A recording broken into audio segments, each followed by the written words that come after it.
जो भी वहाँ ट्रंप की बड़ी जीत हुई है वो तो अमेरिका के आंतरिक कारणों से ही है। खासकर वहाँ के आर्थिक संकट के दौर में लोगों ने सरकार को बदल दिया, लेकिन इसके जो परिणाम दुनिया के लिए हैं वो हम लोगों के लिए ज़्यादा चिंता की बात है। एक तो गाज़ा में जो जनसंहार लगातार चल रहा है अमेरिका की मदद से, तो बिल्कुल, और इस मामले में बाइडेन सरकार और ट्रंप में कोई बहुत बुनियादी फर्क नहीं है, लेकिन ट्रंप और ज़्यादा खुल करके इजराइल की मदद करने वाला है और इसलिए गाज़ा पट्टी के लिए, पैलेस्टाइन के लोगों के लिए और दुनिया भर में जो लोग शांति और न्याय के लिए उम्मीद कर रहे हैं, सबके लिए ट्रंप की जीत एक बुरी खबर है। दूसरा है भारत के लोगों के लिए भी बहुत सोचने की बात है, क्योंकि ट्रंप का बड़ा एजेंडा है कि इमिग्रेशन को रोकना। और इमिग्रेशन जैसे यहाँ जिस भाषा में मोदी जी और अमित शाह बात करते हैं, तो हर बात पे घुसपैठी, ट्रंप भी वही करते हैं। और ट्रंप जब घुसपैठी बोलते हैं उसमें भारतीय भी आते हैं। भारत के बहुत सारे नौजवानों को पिछले दिनों, जिसकी रिपोर्ट हमारे मीडिया में नहीं होती, उनको इलीगल बता करके वापस भेजा गया। तो ट्रंप का जो एजेंडा है कि 1 करोड़ लोगों को वो अमेरिका से बाहर करना चाहिए। इसमें कुछ लोग हो सकते हैं कि जिनके पास लीगल पेपर्स ना हो, लेकिन बहुत सारे लोग हैं जो लीगल इमिग्रेंट्स, और लीगल इमिग्रेंट्स पर भी रोक लगेगी। और सिर्फ रोक नहीं लगेगी, जो पूरे माहौल बनेगा तो वो माहौल वहाँ के तमाम जो अश्वेत लोग हैं, ब्लैक कम्युनिटीज़ हैं, ब्राउन कम्युनिटीज़ हैं, पीपल ऑफ कलर है, इंडियंस हैं, सबके लिए। इसीलिए हमें लगता है कि ये बहुत रेसिज्म को और बढ़ावा मिलेगा। वहाँ गैर अमरीकी दुनिया के तमाम देशों से आने वाले लोग और उनके खिलाफ एक हिंसा का माहौल बनेगा, और ये हमारे लिए बिल्कुल चिंता की बात है। कनाडा में हमने देखा कि एक खबर आई, ब्रैम्पटन में मंदिर के बाहर प्रदर्शन और उसको लेकर के एक तनाव। ये अफसोस की बात है, कनाडा में रह रहे हैं जो भारतीय मूल के लोग हैं, चाहे वो हिंदू हो चाहे सिख, तो ज़्यादातर लोग मिलजुल करके वहाँ रहना चाहते हैं।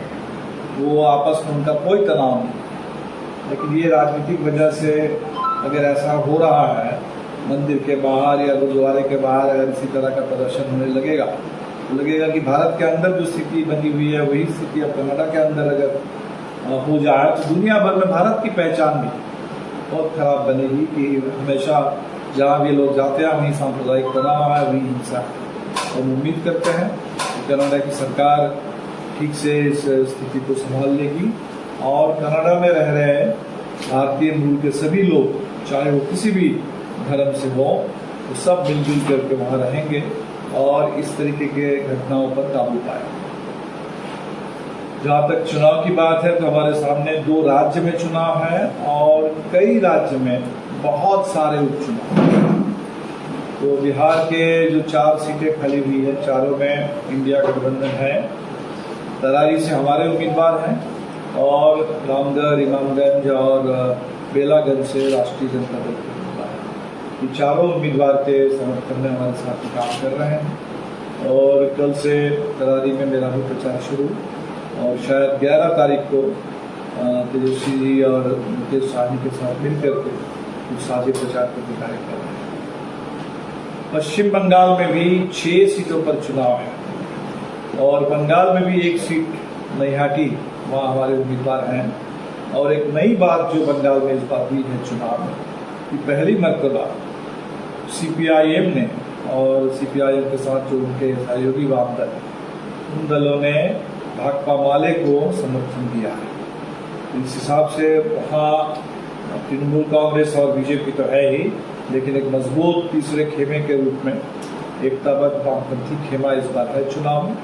और वहाँ नैहाटी से हम लोग लड़ रहे हैं, बाकी सीटों पर अन्य वाम को लोग समर्थन दे रहे हैं। असम में 5 सीटों पर चुनाव है और जिनमें से 1 सीट है बेहाली, जहाँ विधानसभा चुनाव में कांग्रेस ने हमें समर्थन दिया, लेकिन इस बार एक तरफा ढंग से कांग्रेस ने पांचों सीट पर अपना उम्मीदवार उतारा है, लेकिन अन्य विपक्षी दल हमारे साथ हैं और दिहाली से हमारे चाय बागान के नेता कॉमरेड लक्ष्मीकांत कुर्मी चुनाव लड़ रहे हैं। राजस्थान के सलूबर एक और ट्राइबल सीट है, वहाँ भी हम उम्मीदवार हमारे हैं, और झारखंड में 4 उम्मीदवार हैं। लेकिन यहाँ भी अफसोस की बात है कि एक सीट पर जेएमएम ने भी अपना उम्मीदवार उतार दिया है। हालांकि 2019 के चुनाव में हम लोग क्लोज 3rd पोजीशन में थे, 2014 में ये सीट हमारे साथी जीते हुए थे, और 19 के चुनाव में जेएमएम 6th पोजीशन पर और हम लोग क्लोज 3rd पोजीशन में थे। तो गठबंधन के रीति के हिसाब से तो बिल्कुल वो सीट माले की बनती है, लेकिन कैंडिडेट इन लोगों ने दे दिया, तो हमने कहा कि चलो ठीक है, चुनाव है, हम लोग इंडिया गठबंधन की एकता जरूरी है, तो एक सीट पर दोस्ताना संघर्ष उसको हम लोगों ने कबूल कर लिया। ये 4 सीट पर चुनाव है। झारखंड के चुनाव में सबसे जो चिंता की बात है, भारतीय जनता पार्टी जिस एजेंडा के साथ चुनाव अभियान चला, उससे झारखंड का कोई लेना देना नहीं। कह रहा है कि झारखंड बांग्लादेशी घुसपैठ का अड्डा है, कहीं से भी नहीं बन सकता। और ये अगर कहीं से भी, जो हमने पहले भी कहा, अगर भारत की सीमा किसी भी देश के साथ जो भी सीमा हो, सीमा अगर असुरक्षित है और उस सीमा से सीमा पार करके अगर गैर कानूनी तरीके से कहीं कोई देश के अंदर आ रहे हैं, ये सबसे पहले केंद्र सरकार की नाकामी है, क्योंकि सीमा सुरक्षा का काम केंद्र सरकार के जिम्मे में है।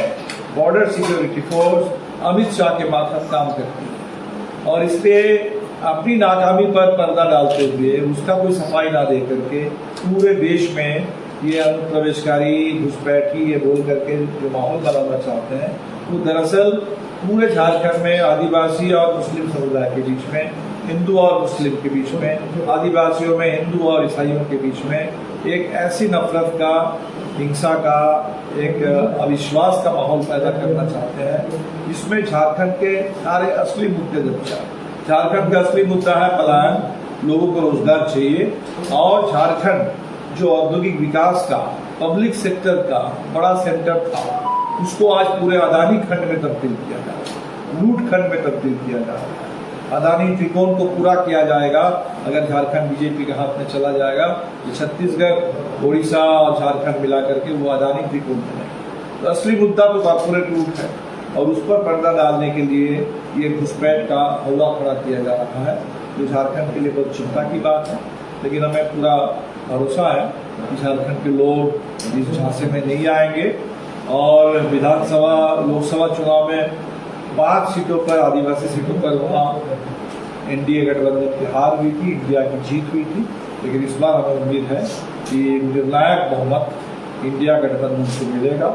इंडिया गठबंधन ने 7 गारंटी वहाँ जारी किया है, उन 7 गारंटी के साथ साथ अन्य और मुद्दे हैं जो बुनियादी हक के सवाल है, आदिवासी, मूलवासी, झारखंड के नौजवान, स्थानीयता, विकास और रोजगार, इसको प्रमुख एजेंडा बनाते हुए भाकपा माले चुनाव मैदान में है, और उम्मीद करते हैं कि इस चुनाव में इंडिया गठबंधन का बेहतर प्रदर्शन। और जहाँ तक बिहार के चुनाव की बात है, तो चुनाव से पहले हमने जो यात्रा निकाली थी, उस यात्रा में डबल इंजन सरकार के खिलाफ हमने देखा था कि लोगों का भारी गुस्सा था। तो जो चुनाव हो रहे हैं गया में, उस गया को इन्होंने दलित उत्पीड़न का लेबोरेटरी बना दिया। जितेंद्र मांझी सांसद हैं, मंत्री हैं, लेकिन सबसे ज्यादा अगर मुसलमान जाति के लोग पूरे बिहार में कहीं प्रताड़ित हो रहे हैं, वो जिला है गया। इसलिए चुनाव न्याय के लिए लड़ाई है। जो हमने देखा कि यहाँ गरीबों के ऊपर एक तरह से सरकार का जो सारे नीतियों का हमला, चाहे वो बिजली बिल का हो, स्मार्ट मीटर का हो, भूमि सर्वे के जरिए, और अभी यहाँ तो सिर्फ भूमि सर्वे का ही सवाल नहीं है, तो भूदान की जमीन भी जितको भी मिली, वो सारे के सारे लोग अभी असुरक्षित हैं।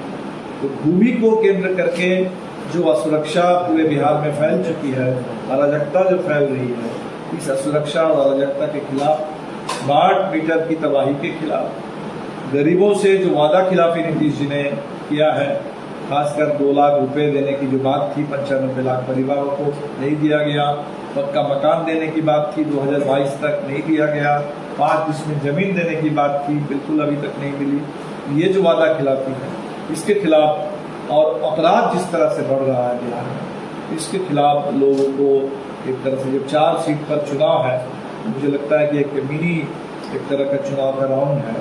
लोगों को एक सामने अवसर है अपना राय देने का, और हमें समझते हैं कि मिनी जनादेश भी बिल्कुल निर्णायक रूप से एनडीए गठबंधन के डबल इंजन की सरकार के खिलाफ आएगा और इंडिया को भारी जीत देगी।